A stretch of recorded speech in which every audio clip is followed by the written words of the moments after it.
Hello everyone, আসসালামু আলাইকুম। আজকে আমি তোমাদের ২টা কনফিউশন বা ২টা প্রশ্নের উত্তর দেওয়ার ট্রাই করব। সো ভিডিওটা যদি তোমার জন্য ইম্পোর্টেন্ট মনে হয়ে থাকে তাহলে তুমি শেষ পর্যন্ত কন্টিনিউ করতে পারো। চলো শুরু করা যাক। সো আমাদের প্রথম কোয়েশ্চনটা আসা হলো তোমাদের আ ঢাবিতে চান্স পেতে ইঞ্জিনিয়ারিং প্রিপারেশন নিতে হয় কিনা? অনেক ভাইয়ারা বা অনেকে বলে থাকে যে ঢাবিতে চান্স পেতে হলো ইঞ্জিনিয়ারিং প্রিপারেশন নিতে হয়। আর দ্বিতীয় কোয়েশ্চনটা আসা হলো ইঞ্জিনিয়ারিং প্রিপারেশন নিলে ভার্সিটি কভার হয়ে যায় কিনা? এরকম একটা কথা আমাদের মাঝে প্রচলিত থাকে। সো আমরা একটু দেখি। ১ম এ আমরা একটু দেখব যে ইঞ্জিনিয়ারিং ভার্সাস ভার্সিটি এদের মধ্যে পার্থক্যটা কোথায়? ১ম পার্থক্য যেটা সেটা হলো তোমার হলো ভাইয়া ইঞ্জিনিয়ারিং এর ক্ষেত্রে তোমার ডেপথ এর নলেজ লাগে। কারণ হলো তোমার এখানে যদি বেসিকটা অনেক বেশি স্ট্রং না হয় তাহলে তুমি ভাইয়া মারা যাবা। তুমি এটা কন্টিনিউ করতে পারবা না আরকি, বা তুমি ওখানে কোয়েশ্চেনের প্যাটার্নগুলো বুঝতে পারবা না। তুমি ম্যাথ দিলে তুমি তোমার এডমিশনে কিন্তু আরেকটা বেশি অনেক অনেক বেশি ফ্যাক্টর, সেটা হলো তোমার টাইম। মানে তোমার টাইমটা যদি যত কম সময়ের মধ্যে তুমি কোনো একটা কোয়েশ্চন সলভ করতে পারবা, তত তুমি বাকিদের থেকে এগিয়ে থাকবা। সো দেখা যাবে যে তুমি হয়তোবা তোমার বেসিক ভালো মোটামুটি লেভেলে তুমি প্রিপারেশনও নিচ্ছ, বাট হলো তুমি সময় বেশি নিচ্ছ, যেটা তোমাকে এডমিশনে বাকিদের থেকে অনেক বেশি পিছিয়ে দিবে। সো এখানে প্রথম পার্থক্যটা আমি আশা করি বুঝাইতে পারছি, সেটা হলো ডেপথ নলেজের কারণে তোমার পার্থক্যটা ক্রিয়েট হবে। আর ভার্সিটির ক্ষেত্রে হলো তোমার অত বেশি ডেপথের নলেজ লাগে না। এখানে জাস্ট হলো তোমার মোটামুটি লেভেলের বেসিকটা যদি ভালো হয় তাইলে ভাইয়া ইজিলি পার পাওয়া যায়। আর দ্বিতীয় যেটা আসে পার, সেটা হলো তোমার রিটেন নিয়ে। ইঞ্জিনিয়ারিংয়ের ক্ষেত্রে হলো তোমার রিটেন আছে, এখানে ক্ষেত্রে তোমার রিটেন আছে, যেটা হলো তোমার ভার্সিটির ক্ষেত্রে রিটেন নেই। জাস্ট হলো এখন ভার্সিটির ক্ষেত্রে কিছু বিশ্ববিদ্যালয়ে রিটেন নিচ্ছে, যেমন কি জগন্নাথে নিচ্ছে। এরপর হলো তোমার খুলনা বিশ্ববিদ্যালয়ের ক্ষেত্রে দেখলাম যে রিটেন নেই। সো জাস্ট হলো এখানে কয়েকটা জায়গায় রিটেন নেই। সো এই কারণে ওভারঅল বলে থাকে যে তোমার ভার্সিটি প্রিপারেশন নিলে তোমার কি হয়ে যায়। আচ্ছা, এটার জন্য আমি তোমাদের একটা কোয়েশ্চেনে যাই এখানে। এখানে যেটা বলে থাকে সেটা হলো যে তোমার ভার্সিটি ভার্সিটি প্রেপ যদি নাও তাহলে তোমার কি যাবে, ডিইউ মিস যাবে। ডিইউ মিস যাবে। এই কথাটার কারণ হলো তোমার ডিইউর ক্ষেত্রে কি আছে, ডিইউর ক্ষেত্রেও তোমার এখানে রিটেন আছে। তো এটা রিটেনটা যারা ইঞ্জিনিয়ারিং নেয় তাদের জন্য কিন্তু এটা প্লাস পয়েন্ট, কারণ সে এটা তো অলরেডি বস হয়ে গেছে। তো সে কি হয়, ডিইউর ক্ষেত্রে অনেক বেশি এগিয়ে থাকে বাকিদের থেকে। এই জন্য অনেকে বলে থাকে যে ইঞ্জিনিয়ারিং প্রিপারেশন নিলে তোমার কি হয়ে যায়, ভার্সিটি মানে ডিইউ কভার হয়ে যায়। এখন তোমার কাছে আমার সাজেশন থাকবে হলো ভাইয়া, তুমি যদি ডেডিকেটেডলি তোমার টার্গেট যদি হয়ে থাকে ভাইয়া ডিইউ, সো তোমার থেকে রিটেনটাতে অনেক বেশি জোর দিতে হবে। তুমি যদি রিটেনে কম জোর দাও তাইলে ভাইয়া তুমি ডিইউতে ভালো করতে পারবা না। যদিও ডিইউর ক্ষেত্রে প্রথমত তোমার এমসিকিউতে 500 হয়, তুমি যদি এমসিকিউতে যদি ভালো যতটুকু মার্ক রিকোয়ারমেন্টের দরকার ততটুকু যদি তুমি না পাও তাহলে তোমার রিটেন খাতা দেখাই হবে না। সো প্রথমত তোমার ফোকাস তো এমসিকিউ, দেন হলো তোমার ভাইয়া রিটেনটা দেখতে হবে। আর ডিইউর ক্ষেত্রে কোয়েশ্চেনগুলো অনেক সময় একটু কঠিন করে থাকে আর কি, কোয়েশ্চেনগুলো একটু ক্রিটিক্যাল টাইপের হয়ে থাকে, যার কারণে দেখা যায় যে অনেকের ক্ষেত্রে ভার্সিটি প্রিপারেশন নিয়ে সে ডিইউ ক্র্যাক করতে পারে না। এই কারণে আসলে মূলত ওভারঅল কথাটা বলে থাকে। সো আশা করি আমি তোমাদেরকে বুঝাইতে পারছি। তোমাদের যদি তারপরেও কোনো কনফিউশন থেকে থাকে তাহলে তুমি কমেন্ট বক্সে আমাকে জানাতে পারো। এখন দ্বিতীয় নাম্বার হলো তোমাদেরকে কয়েকটা আমি গল্প বলি। কেস বলতে ইঞ্জিনিয়ারিং নিয়েও ভার্সিটি হয় নাই আমার। আমরা যখন এডমিশন প্রিপারেশন নিচ্ছিলাম তখন আমি আমার অনেক ফ্রেন্ডকে দেখছি যে হলো তোমার ইঞ্জিনিয়ারিং প্রিপারেশন নিচ্ছে, অনেক সিনিয়রদেরকেও দিচ্ছে ইঞ্জিনিয়ারিং প্রিপারেশন নিচ্ছে, বাট আলটিমেটলি সে ভার্সিটিতেও চান্স পায় নাই। কারণ হলো তোমার ভার্সিটির ক্ষেত্রে কিন্তু ক্যালকুলেটর থাকে না, ঠিক আছে? ক্যালকুলেটর থাকে না, এটা তোমরা আশা করি জানো। সো ক্যালকুলেটর না থাকার কারণে অনেকে আসলে এখানে কিছু শর্ট ট্রিক আছে যেগুলো অনেকে জানে না, যার ফলে দেখা যায় যে তার ভার্সিটিও মিস হয়ে যায়। যদিও ইঞ্জিনিয়ারিং প্রিপারেশনতে বেসিকটা বেশিরভাগের ম্যাক্সিমামের চান্স হয়ে যায়, বাট অনেকের ক্ষেত্রে দেখা যায় যে তার ভার্সিটি তো হয় নাই, এরকম সিনারিও কিন্তু আমরা দেখতে পাই। দ্বিতীয় নম্বর আরেকটা হলো ভার্সিটি প্রিপারেশন নিয়ে চান্স।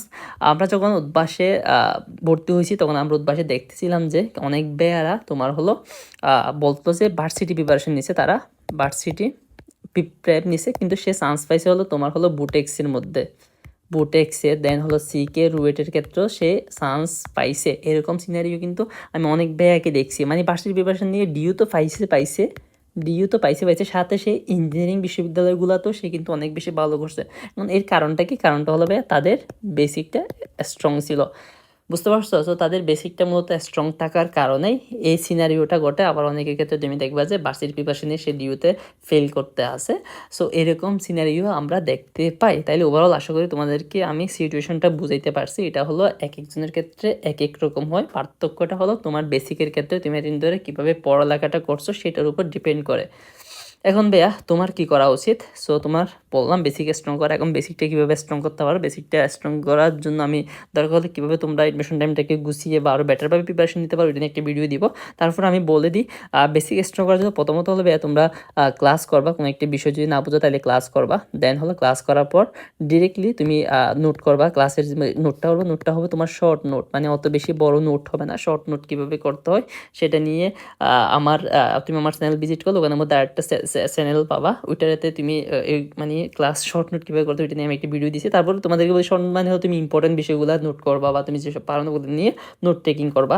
এরপর হলো তুমি আরেকটা কাজ করতে পারো, সেটা হলো তোমার কোয়েশ্চন ব্যাংক। এটা হলো তোমার জন্য ফরজ। তোমার এডমিশনের মেইন বিষয়টা হলো তোমার কোয়েশ্চন ব্যাংক। কারণ তুমি যদি কোয়েশ্চন ব্যাংক সলভ না করো তাহলে তুমি বুঝতেই পারবা না যে কী টাইপের কোয়েশ্চেন আসতেছে আর কোন টাইপের কোয়েশ্চেন তুমি তোমার উইকনেস কোথায় বা তোমার ভালো করার জায়গাটা কোথায়।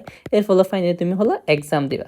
সো এই কাজগুলো যদি তুমি সঠিক মতো তুমি অ্যাপ্লাই করতে পারো তাহলে ভাইয়া আশা করি তোমার বেসিকটা অনেক বেশি স্ট্রং হবে বা তুমি ভালো মতোই কোপ আপ করে নিতে পারবা নিজেকে এবং তুমি ভালো একটা জায়গায় চান্স পাবা।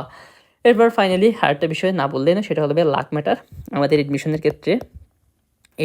ক্ষেত্রে সিট কিন্তু লিমিটেড, ঠিক আছে?